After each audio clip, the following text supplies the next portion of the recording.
STA TV Media Syiar Islam. Bismillahirrahmanirrahim. Assalamualaikum warahmatullahi wabarakatuh.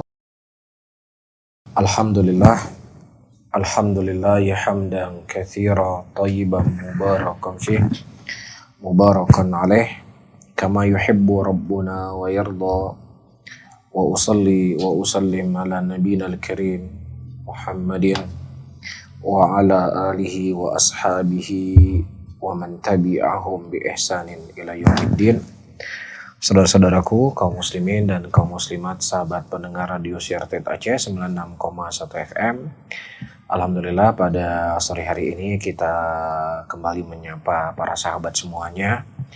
Tentunya dalam kajian interaktif kita di sore hari ini, hari Selasa. Dan sebagaimana telah disampaikan, kita akan membahas sebuah materi, sebuah kajian tentang fanatisme atau di dalam bahasa Arab itu dikenal dengan ta'assub. Nah, sebelum kita berbicara tentang ta'assub lebih jauh, ada baiknya untuk kita mengenal definisi ta'assub itu sendiri. Para ulama ketika mereka menyebutkan definisi ta'assub, mereka mengatakan di mana seseorang dia bersikap keras dan melihat bahwasannya dia selalu berada di atas kebenaran. Dan dia melihat orang lain itu selalu berada di atas kebatilan tanpa adanya hujjah, tanpa adanya dalil. Ya, itu disebut dengan penyakit ta'assub. Nah, penyakit ta'assub ini terkadang lebih berbahaya dibandingkan penyakit terjatuhnya seseorang dalam dosa, dalam maksiat. Seseorang ketika dia minum khamar, atau dia berjudi, atau dia berzina, ya, dia tahu bahwasannya apa yang dilakukan itu adalah salah, yang dilakukan itu adalah keliru, sehingga pengakuan akan kesalahan yang dilakukan itu ada peluang untuk dia berbuat atau bertaubat atau untuk kembali kepada Allah Subhanahu wa taala. Tetapi yang namanya penyakit ta'assub ini masalahnya dia memandang bahwasanya apa yang dilakukan adalah kebenaran. Apa yang diyakini itu adalah sebuah hak yang harus dibela, harus dipegang kuat-kuat. Sementara yang menyelisih dirinya adalah semuanya adalah kebatilan dan kekeliruan dan kesesatan.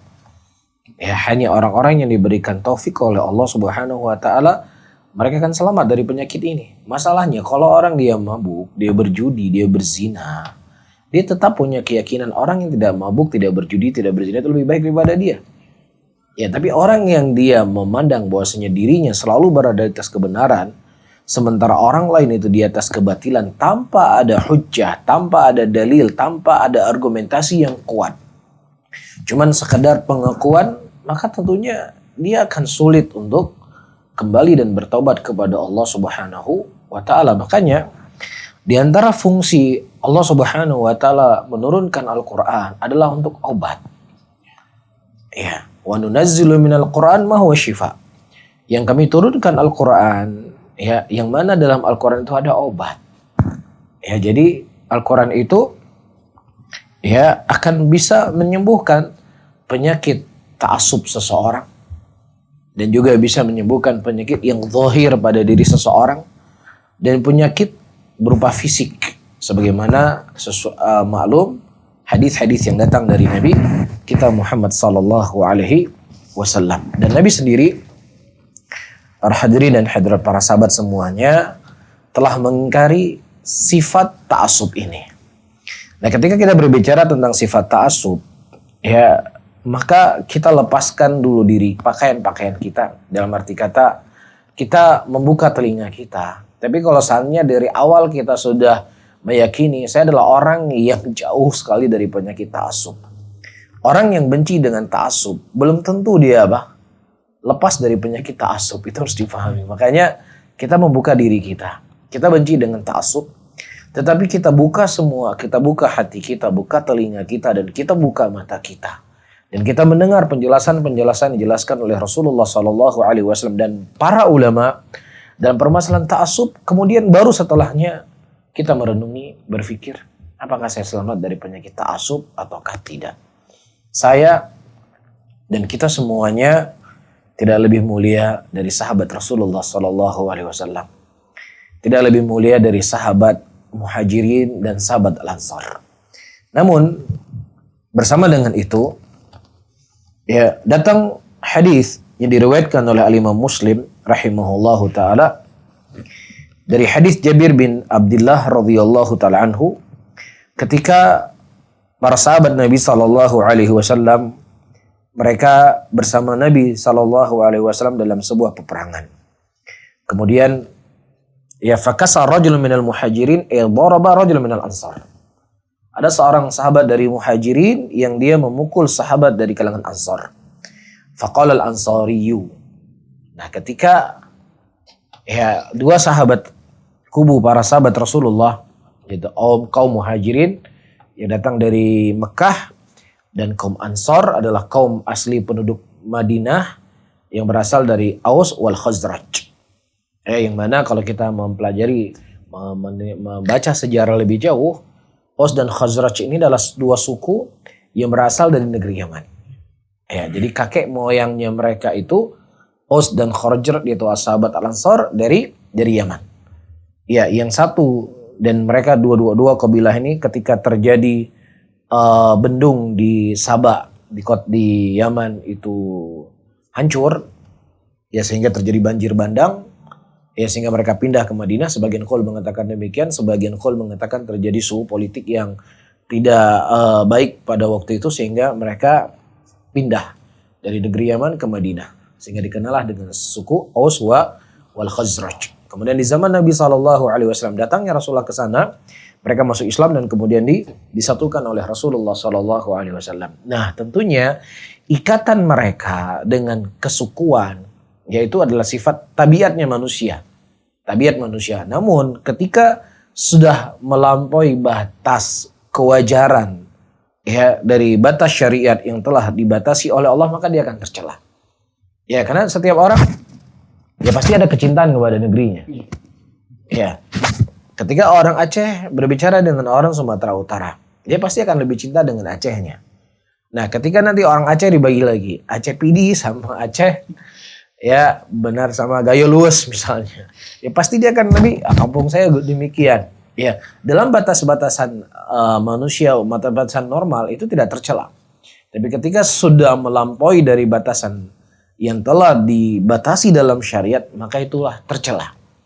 Nah, ketika orang-orang Muhajirin pada waktu itu, ada seorang sahabat Muhajirin memukul sahabat dari Ansar, sehingga orang-orang Ansar berkata, ya lil Ansar. Ya.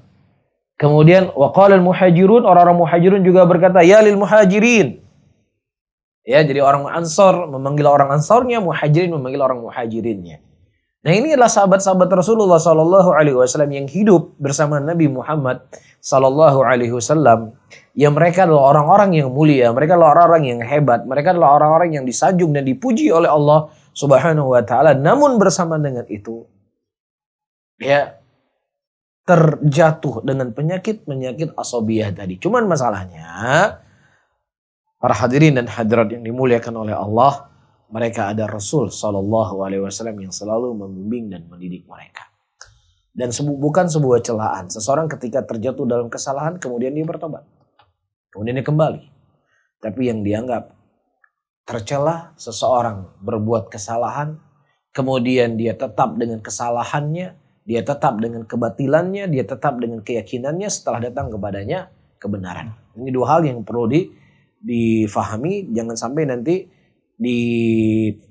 dibawa ucapan saya, oh kamu sedang mencela sahabat. Saya tidak mencela sahabat Rasulullah, naudzubillah. Tetapi saya mengatakan kondisi ini terjadi pada sahabat Rasulullah, waqi' terjadi sebagaimana hadis.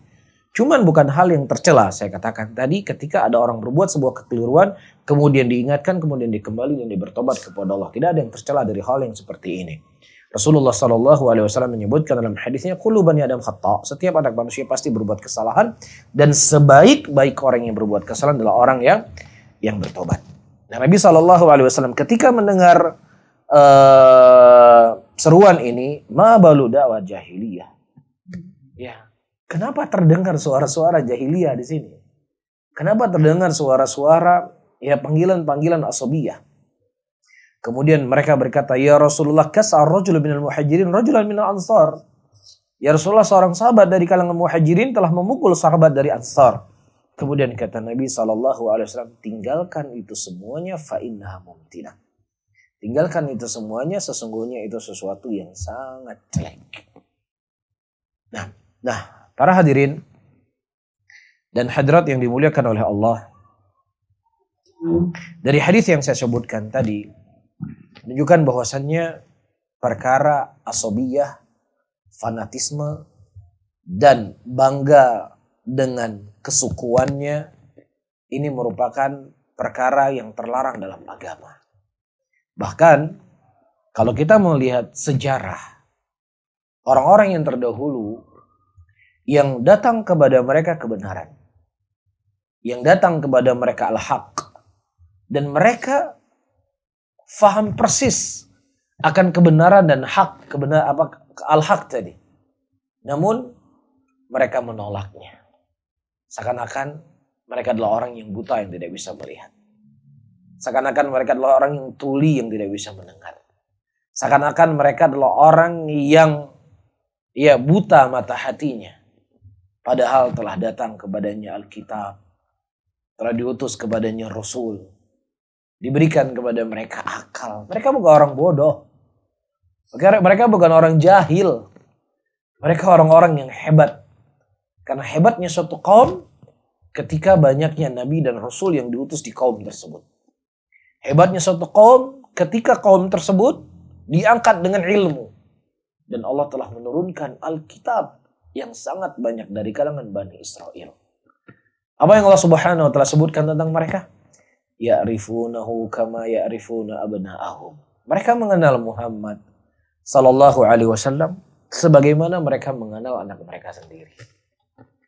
Namun, apa yang membuat mereka terhalangi dari hidayah? Apa yang membuat mereka tidak mau menerima ajakan, seruan, dakwah Nabi Muhammad sallallahu alaihi wasallam? Ya, ternyata di antara alasannya adalah fanatisme. Alasannya adalah asobiyah. Ya, subhanallah, ini kan hal yang kita pandang sepele, akan tetapi ini memberikan efek yang sangat luar biasa untuk kehidupan dunia dan akhirat seseorang. Apa bentuk asobiyahnya orang-orang Bani Israel? Bentuk asobiyahnya orang-orang Bani Israel ketika mereka membanggakan para nabi dan rasul banyak dari kalangan mereka. Ini hal yang positif kan? Kita bahagia, bangga, senang. Nabi-nabi dari kalangan kita.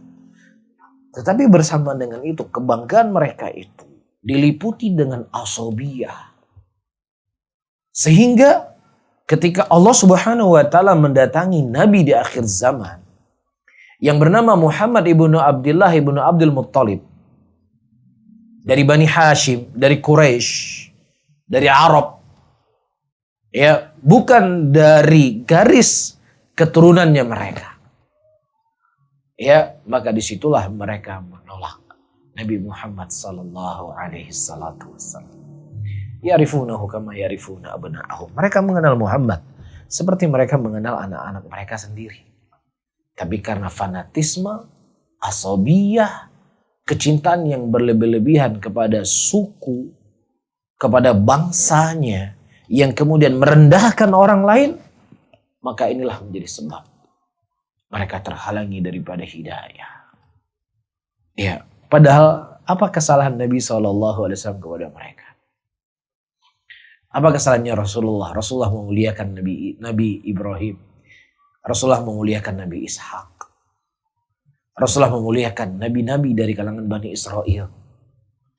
Rasulullah mengkhabarkan bahwasannya negeri tempat lahirnya Nabi Isa, Baitul Maqdis, ya, Palestina, atau masjid yang ada di Palestina, di Aqsa, masjid yang kita dianjurkan untuk melakukan perjalanan jauh dan mendapat 500 pahala sekali sholat di Masjid Aqsa tersebut, dan menjadikan Nabi Isa nabi yang sangat tinggi kedudukannya.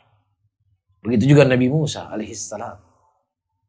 Ya, tetapi ini semuanya para hadirin dan hadirat yang dimuliakan oleh Allah tidak terhargai oleh mereka. Ya, dan kemudian selanjutnya ada sebuah kisah ketika orang-orang Yahud yang memang mayoritas penduduk Madinah pada waktu itu asalnya adalah orang-orang Yahudi dari kan Ahlul Kitab.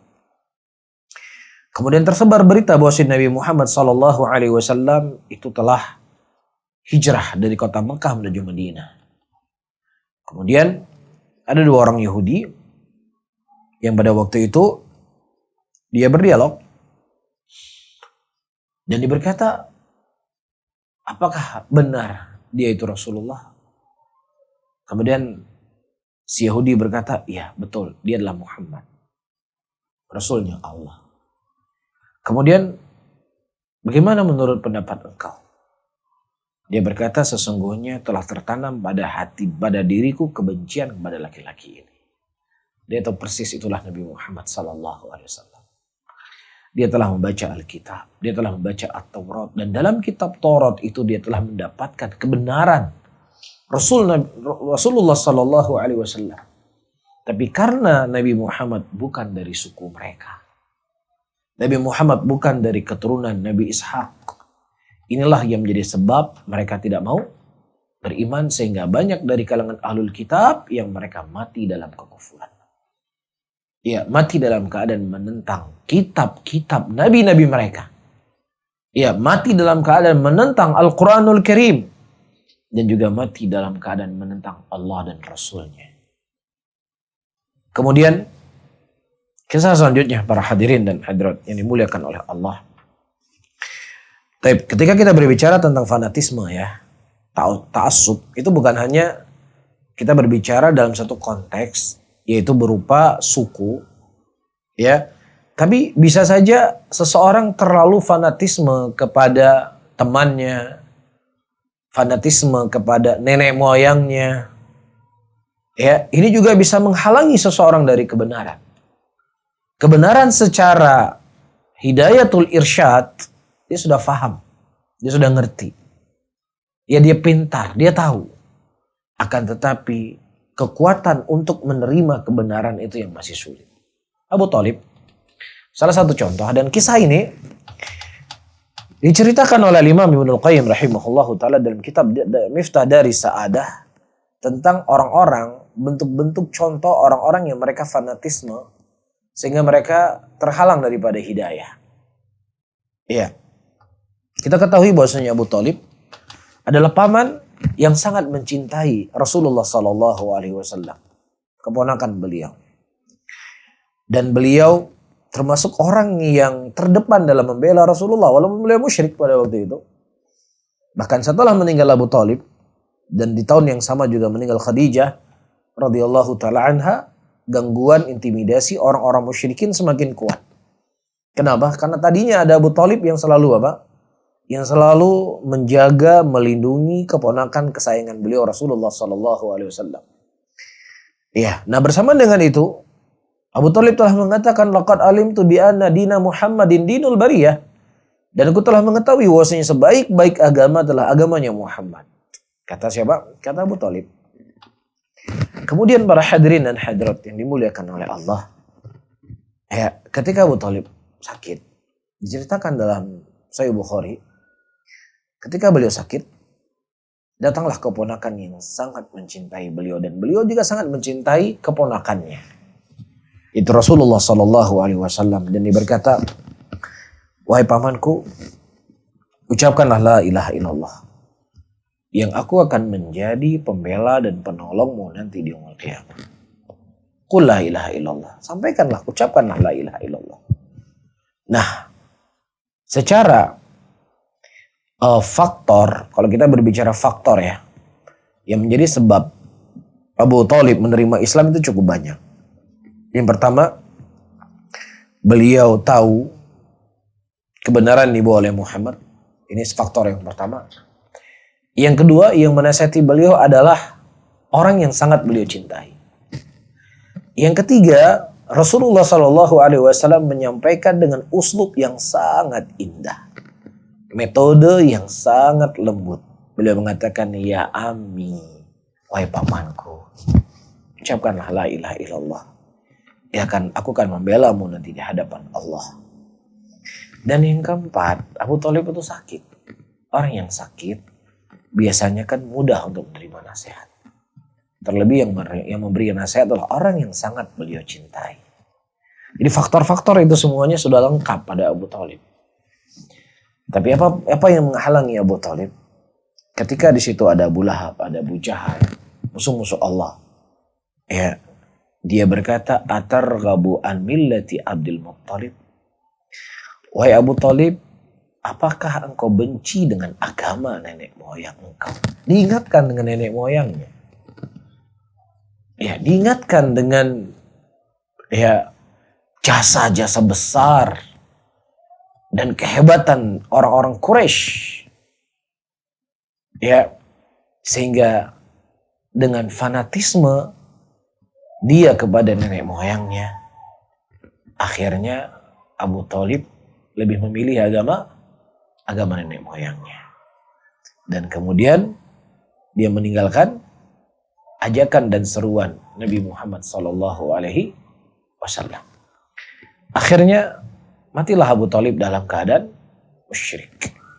Allah menurunkan ayat pada waktu itu, innaka la tahdi man ahbabta walakinnallaha yahdi man yasha. Ya, sesungguhnya engkau tidak bisa memberikan hidayah kepada siapa yang kau cintai, tetapi Allah lah yang memberikan hidayah kepada siapa yang Allah kehendaki. Dan di sana ada kisah-kisah yang lainnya yang sangat banyak para hadirin dan hadirat, yang kita bisa mengambil ibrah dan pelajaran di dalam kehidupan kita. Ya. Sehingga jangan sampai kita terjatuh kepada sifat-sifat asabiyah seperti ini. Dan seperti saya sebutkan tadi di awal, asabiyah itu bukanlah hanya sebatas dari dua contoh yang saya sebutkan. Bisa saja bentuk asabiyah ketika dia terlalu mengedepankan pemikirannya. Dia terlalu mengedepankan akalnya. Dia terlalu mengedepankan logikanya. Kita sudah memberikan pondasi tadi di awal, bahwasanya ta'assub yaitu seseorang ketika dia bersikap keras dan meyakini bahwasanya apa yang ada pada dirinya adalah kebenaran dan apa yang ada pada diri orang lain semuanya adalah batil tanpa ada hujjah. Tanpa ada burhan di situ, tanpa ada dalil ya dari pengakuan dia tadi. Ya, maka ini ya cangkupannya itu sangatlah luas.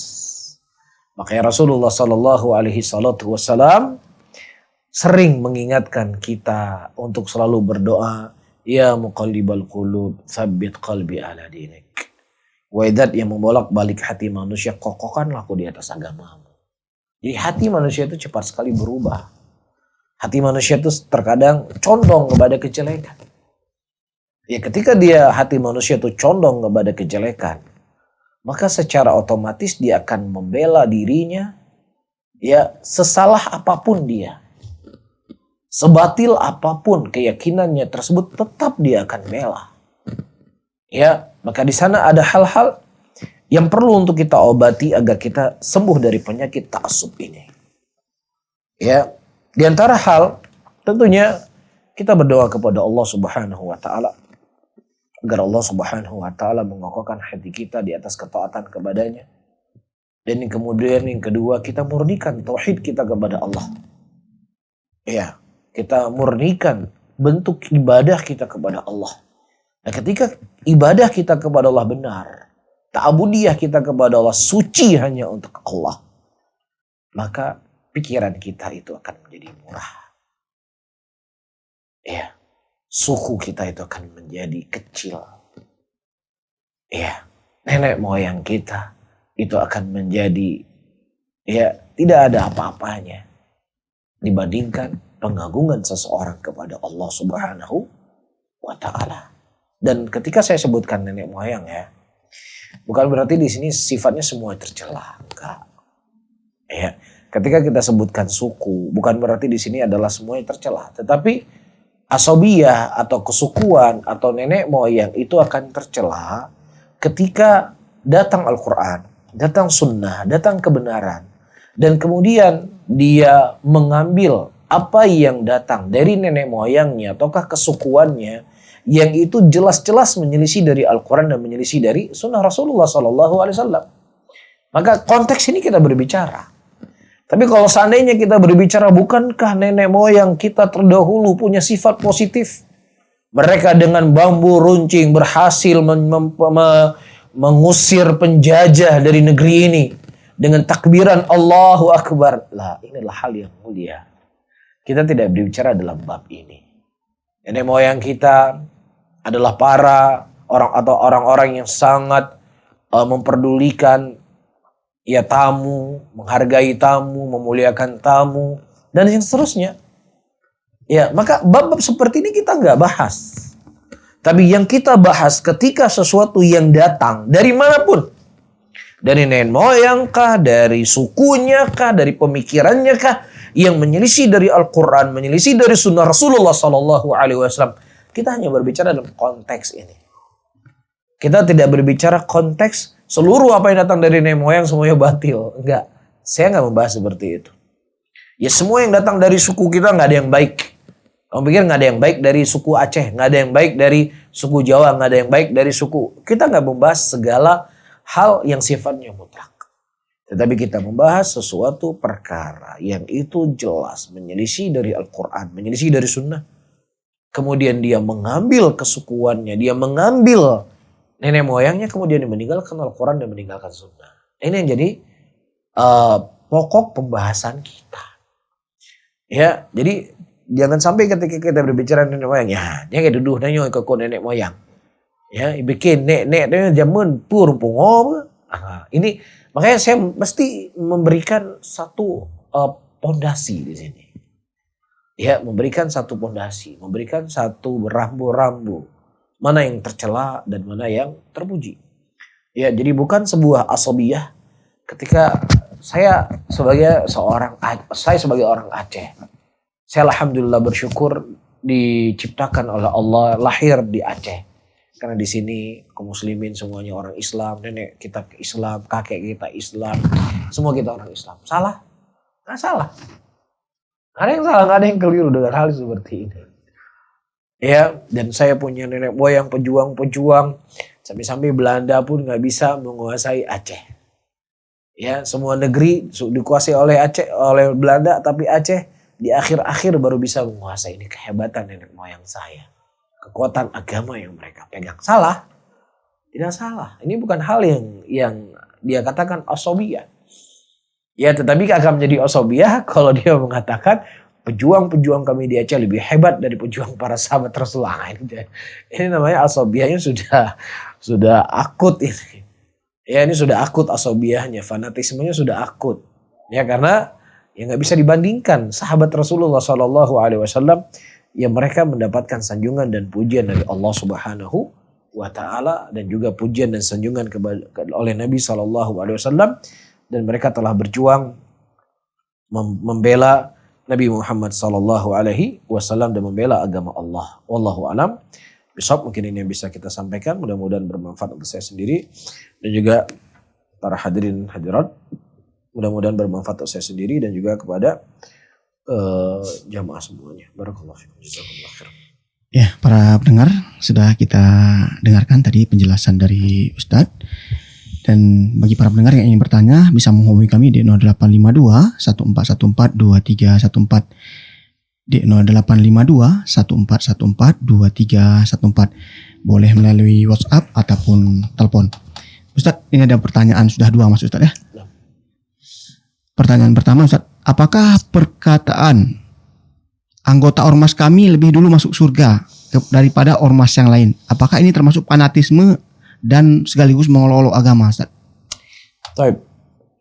Para hadirin dan hadirat yang dimuliakan oleh Allah, agama inilah sesuatu yang mulia, agama ini sesuatu yang agung. Dan bentuk seseorang memuliakan agama, mengagungkan agama adalah berbicara dengan sebatas apa yang datang dari agama tersebut. Ya, itu sebagai bentuk memuliakan agama. Tetapi ketika dia berbicara sesuatu yang tidak bersandarkan kepada agama, tidak bersandarkan kepada dalil, nah apalagi kemudian dia membangga-banggakan dirinya, membangga-banggakan ormasnya, maka jelas ini merupakan perkara-perkara jahiliyah. Nah, para sahabat Rasulullah Shallallahu Alaihi Wasallam antara muhajirin dan ansor, nggak ada di antara mereka berkata, apa kalian muhajirin? Kami lebih masuk surga daripada kalian. Ya, mereka hanya mengatakan ya ansor, ya muhajirin. Rasulullah mengatakan tinggalkan itu semuanya, itu seruan-seruan jahiliyah. Nah, apalagi sekarang, ya, pengkhabaran tentang masuk ke dalam surga ataukah tidak masuk surga itu perkara gaib. Hanya Allah Subhanahu wa taala yang tahu siapa yang pantas masuk surga dan siapa yang tidak pantas masuk surga. Dan juga Nabi SAW telah mengkhabari siapa yang lebih dahulu masuk surga. Sudah ada nasnya itu sendiri. Ya, orang yang akan pertama masuk surga adalah Nabi kita Muhammad SAW, dan secara umum adalah umatnya Nabi Muhammad. Umat Nabi Muhammad adalah umat yang paling terakhir, tapi yang paling awal masuk surga. Itu khabar yang datang dari Nabi. Kemudian juga Rasulullah SAW mengkhabarkan orang miskin itu lebih dahulu masuk surga dibandingkan orang kaya. Ini kan pengkhabaran dari Nabi kita SAW ya tentang perkara gaib ini. Sehingga seseorang di dalam dia memuliakan agama, mengagungkan agama Allah, dia tidak berbicara kecuali apa yang telah dibicarakan oleh Nabi Muhammad SAW. Dan jelas di sini para hadirin dan hadirat, ya ucapan-ucapan seperti inilah ucapan yang dimana seseorang ya menganggap dirinya di atas kebenaran dan menganggap orang lain di atas kebatilan tanpa burhan. Apa dalilnya kamu? Apa burhannya kamu? Apa pegangan kamu? Sehingga engkau menganggap bahwasanya engkau lebih baik dengan duluan masuk surga dibandingkan orang lain. Apa dalilnya kamu? Ketika engkau mengaku sesuatu yang kemudian engkau tidak memegang dalil dari Al-Quran dan Sunnah, maka ya engkau telah berbuat sifat asobiyah. Oh, kamu orang Islam, terus selain dari ormas kamu bukan orang Islam. Kan seperti itu. Tapi ketika seseorang mengatakan kami berada di atas kebenaran, sementara yang lainnya adalah batil. Kenapa? Allah mengatakan demikian. Rasul berkata demikian. Ya, para sahabat mengamalkan demikian. Maka tidak ada masalah. Ya, seseorang mengaku dia berada di atas kebenaran. Tetapi kita memberikan kaidah ketika dia mengaku dirinya di atas kebenaran dan bela ya pemikiran dirinya, membela jalan dirinya tanpa ada burhan dari Al-Quran dan Sunnah, maka itu adalah sifat asabiyah. Perkataan selanjutnya Ustaz, ini dari pendengar radio Langsa sepertinya. Masya Allah. Assalamualaikum Ustaz. Semoga Allah melindungi Ustaz dimanapun Ustaz berada. Amin. Ustaz, apa hukumnya mengungkapkan perasaan kepada yang bukan mahram? Karena ada yang mengatakan lebih baik diungkapkan. Mohon dijelaskan Ustaz. Apakah boleh kita mendoakan seorang yang kita cari secara diam-diam Ustaz? Mengungkapkan perasaan maksudnya apa? Dia suka seperti itu. Mungkin ke situ Ustaz arahnya. 6. Ya para hadirin dan hadirat yang dimuliakan oleh Allah. Pertama, dalam hubungan ya alaqah al-jinsiyah laki-laki dengan perempuan, ya itu ya disunnahkan untuk mengungkapkan perasaannya. Akan tetapi alaqah yang sifatnya adalah az-zaujiyah, suami istri. Ya, itu hal yang disebut oleh para ulama alaqah, hubungan suami istri itu akan menjadi erat, kuat. Ya, dia akan menjadi pasangan yang abadi. Ya, ketika dia saling mengungkapkan perasaannya. Rasulullah SAW ketika ditanya oleh para sahabatnya, ya Rasulullah, siapa orang yang paling kau cintai? Istri saya Aisyah. Diungkapkan perasaannya. Ya, dan juga hadis-hadis yang lainnya. Apakah dengan perbuatan Rasulullah mengungkapkan rasa cinta beliau? Ataukah dengan apa? Dengan apa? Dengan ucapan. Tetapi ketika tidak ada hubungan alaqah az-zaujiyah, alaqah yang halal, maka itu disimpan dulu. Ya, jangan Anda mengungkapkan rasa cinta kepadanya. Ya, karena itu akan membuat mudarat yang sangat banyak. Ya, akan membuat mudarat. Akan terjadi fitnah di antara keduanya. Atau bisa saja dia mengungkapkan rasa cintanya, Ya akhirnya laki-laki nggak cinta, akhirnya dia stres sendiri. Kan seperti itu. Ya, nah kenapa ada rasa cinta? Berarti memang ada hal-hal yang terjadi komunikasi. Ya kalau orang nggak kenal sama sekali gimana dia akan ada rasa cinta? Rasa cinta muncul itu adanya komunikasi dan lain sebagainya. Maka karena ketika dimulai dari sesuatu yang salah, maka ya kita khawatirkan juga akan melahirkan kesalahan yang kedua, kesalahan yang ketiga, kesalahan yang keempat, dan kesalahan yang seterusnya. Maka cara yang paling baik, kalau seandainya perasaan itu adalah datang dari laki-laki, dia datang ke orang tuanya, wahai bapak, saya punya rasa dengan anak bapak. Saya ingin melamarnya sebagai istri saya. Ya sudah. Itu jalan yang lebih baik dan lebih menjaga dirinya. Atau si perempuan yang punya perasaan dengan laki-laki tersebut, dia sampaikan kepada orang tuanya, ayah saya ingin menikah. Ya kalau memang bapak bisa ngomong dengan si fulan, ya mungkin dia ingin mencari pasangan hidup, ya mungkin saya siap untuk menjadi istrinya. Ya disampaikan itu melalui orang-orang yang memang bisa menyampaikan dan tujuannya untuk apa? Tujuannya untuk dinikahkan. Tapi kalau seandainya tujuannya adalah cuman sekedar mengumbar dan laki-laki tersebut memang tidak ada keinginan atau dia sudah punya istri 4. Bilang saya cinta sama dia, tolong kasih tahu sama dia. Ini udah nggak mungkin lagi karena dia sudah habis masanya. Ya sudah slotnya sudah habis, sudah nggak ada punya slot yang kelima. Faham? Ya atau hal-hal yang lainnya yang jelas ya ungkapan itu akan lebih baik dan lebih indah ketika diungkapkan setelah terjadi pernikahan. Justru sebaliknya, ya kalau sudah halal sudah jarang mengungkapkan hal yang seperti itu. Tapi sebelum halal lah pingin ini, cintaku dan lain sebagainya. Tapi ketika sudah halal, ya sudah hilang cintaku, sudah hilang dan seterusnya. Yang tadinya manggilnya cintaku jadi cin jadi. Mungkin pertanyaan sambungannya Ustaz nih. Apakah boleh mendoakan secara diam-diam Ustaz? Itu adalah ya Allah jadikanlah dia sebagai pemimpinku. Ya Allah mudahkanlah dia menjadi istriku. Tidak ada masalah kita meminta apapun sama Allah. Karena Allah lah yang memiliki seluruh jagat raya. Allah lah yang memiliki hati manusia. Ya Allah mudahkanlah saya menikah dengan dia ya Allah. Mudahkan jodohkanlah aku dengan dia ya Allah. Nah ketika sudah berdoa sama Allah jangan maksa. Ketika nggak dapat, wah kok kayak gini. Ya berarti itu bukan yang terbaik untuk Anda. Yang terbaik untuk Anda akan tersimpan.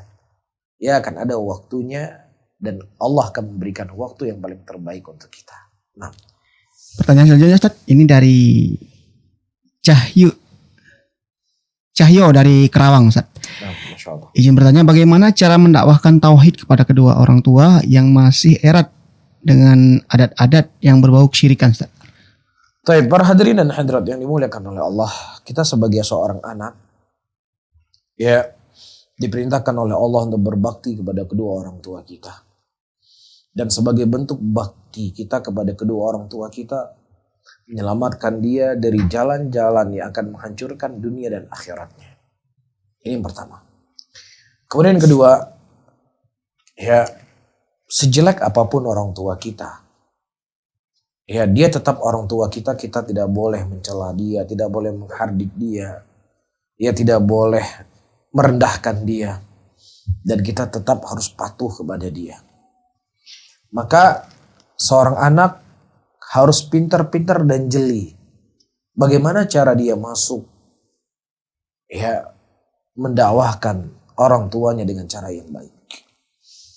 Ya, maka yang harus dia tanamkan, orang tua saya melakukan perbuatan seperti itu bukan karena dia membenci Islam, bukan karena dia membenci sunnah, bukan dia membenci manhaj yang mulia ini, tapi karena ketidaktahuannya, ya karena memang itu sudah menjadi kebiasaan di masyarakat, itu sudah menjadi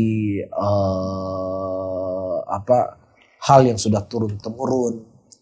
Maka tugas saya adalah mengobati penyakit tersebut. Tapi kalau kita sudah di awal kita sudah nanam sudah tua, aduh Allah lagi, musuhnya Allah lagi, musuhnya Rasul, ya udah. Ini sudah game over, kita akan bermusuhan dengan orang tua kita.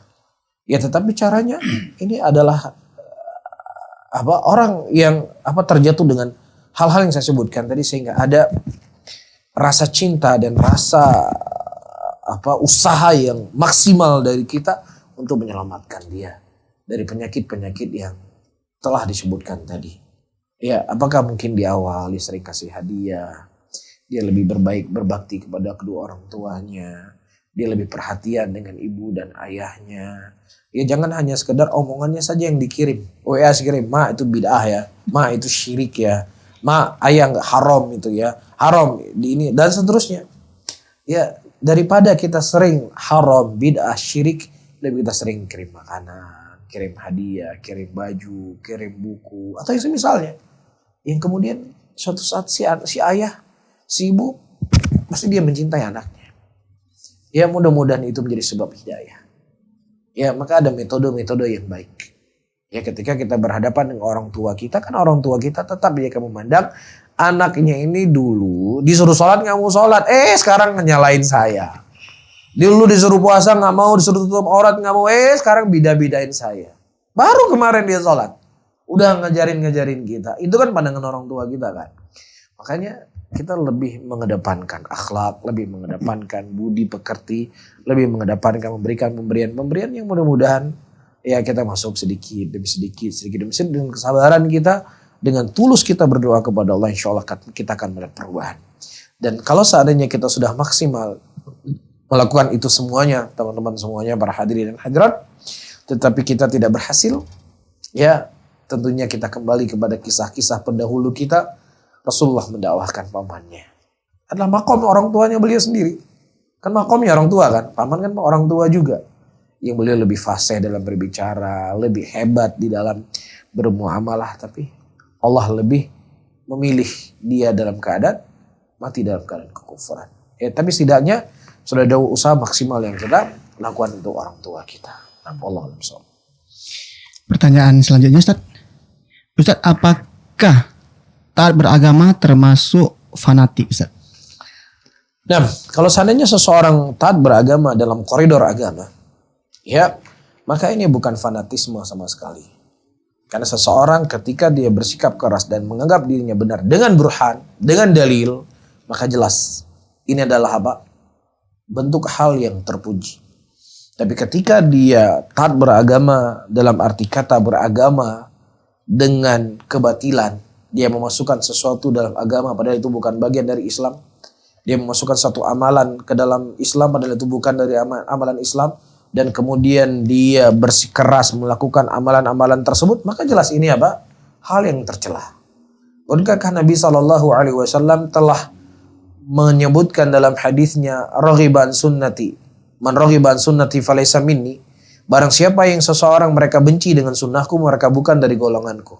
Kepada siapa Rasulullah berbicara orang yang benci dengan sunnahku? Orang-orang yang mereka ingin fokus dengan ibadahnya. Yang fokus dengan ketaatannya. Sehingga dia tidak mau menikah. Ini makom orang beragama kan? Ini beragama kan? Tapi beragama yang dilakukan berlebih-lebihan. Rasulullah SAW menamakan mereka adalah orang-orang yang benci dengan agamaku. Taib. Begitu juga ketika Rasulullah mengatakan, haulai kilabun nar. Mereka itu anjing-anjing neraka. Rasulullah berkata, sejelek-jelek manusia bangkai di muka bumi lah bangkainya mereka. Kepada siapa Rasulullah berbicara? Kepada orang-orang yang mereka bersemangat beragama. Salat malamnya, puasanya, baca Qur'annya. Bahkan ibadahnya sahabat Rasulullah kalah dengan ibadahnya mereka. Puasanya sahabat Rasulullah kalah dengan puasanya mereka. Tapi Rasulullah berbicara dalam konteks mereka itu anjing-anjing neraka. Kenapa? Karena mereka berlebih-lebihan dalam beragama. Ya, mereka asobiyah dengan pemikirannya, asobiyah dengan pendapatnya. Sehingga mereka menyelisih dari Al-Quran dan Sunnah dari prinsip agama itu sendiri. Nah, kalau seandainya dikatakan fanatisme agama tercela dalam bab ini, nah.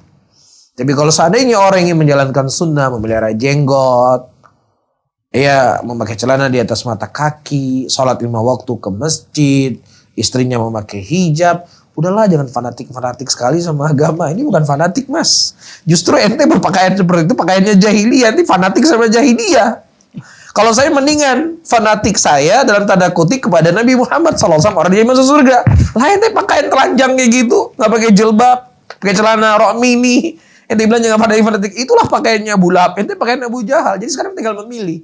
Memilih fanatik dengan Rasulullah akan mengarahkan kamu dengan kepada surga. Atau kamu fanatik dengan Abu Lahab, Abu Jahal. Dengan pakaianmu tersebut. Ya, karena tidak ada satupun perbuatan yang dilakukan oleh seseorang kecuali ada pendahulunya. Ima pendahulunya orang baik atau pendahulunya orang jelek. Jadi kamu tinggal memilih. Jalan siapa yang kamu pilih. Jelas ya? Karena ketika seseorang seperti saya sebutkan tadi, sholat lima waktu, memakai hijab, anaknya baca Quran. Kecil-kecil udah diajarin terorisme. Gimana diajarin terorisme orang ngajarin Quran? Ya, kecil-kecil sudah ditutup. Oh, disuruh udah diajarkan radikal, sudah disuruh pakai jilbab. Lah anak ente kecil-kecil sudah pakai tank top. Itu pakaiannya siapa, Mas? Nah, pakaian siapa itu? Ya kecil-kecil sudah diajarin lagu-lagu itu dari siapa? Ya, jadi itulah manusia kebalik di zaman sekarang. Dan bersyukurlah orang-orang yang diberikan taufik dan hidayah oleh Allah Subhanahu wa taala sehingga dia bisa berjalan di atas jalan Nabi Muhammad sallallahu alaihi wasallam. Wallahu a'lam bishawab. Pertanyaan terakhir, Ustaz. Baik. Pertanyaannya, Ustaz, izin bertanya, Ustaz. Ustaz, kami sekeluarga suami istri sudah berkepala 3, Ustaz. Dan apakah boleh bagaimana batasan bermesraan di depan anak, Ustaz? Karena bertujuan untuk mengembalikan suasana romantis, Ustaz, di awal-awal pernikahan. Bagaimana, Ustaz? Nah, Masya Allah, para hadirin dan hadirat yang dimuliakan oleh Allah. Ya, seseorang memanggil istrinya dengan sayang, suaminya dengan sayang, dan seterusnya depan anak tidak ada masalah. Ya, ini juga mengajarkan anak bagaimana ayah dan ibunya itu saling mencintai. Dan ini akan berbekas kepada seorang anak. Tapi kalau mohon maaf kalau bentuknya bercium-ciuman dan lain sebagainya depan anak, hal yang gak baik. Ya, ini bukan hal yang benar. Ya, dan dia bisa lakukan gak mesti di depan anak ya. Ya, dia bisa lakukan di kamarnya atau dia berpergian ke sebuah tempat yang tertutup dan lain sebagainya. Ya, jadi bentuk-bentuk menampakkan aurat dan yang semisalnya ya di depan anak, maka itu hal yang gak dibolehkan. Tapi cuma sekedar memeluk, dia cium kening istrinya, dia cium pipi istrinya dan seterusnya. Maka ini hal yang gak ada masalah untuk oleh anak-anaknya. Yang mudah-mudahan itu akan menjadi pelajaran kepada anak-anaknya bahwa ibu dan ayahnya itulah orang-orang yang saling mencintai. Tapi kalau udah bentuknya adalah secara secara uruf dan secara kebiasaan kita sudah paham lah mana yang pantas yang kita lakukan di depan anak kita, mana yang kita tidak pantas untuk melakukan di depan anak kita. Nah, wallahu a'lam bishawab.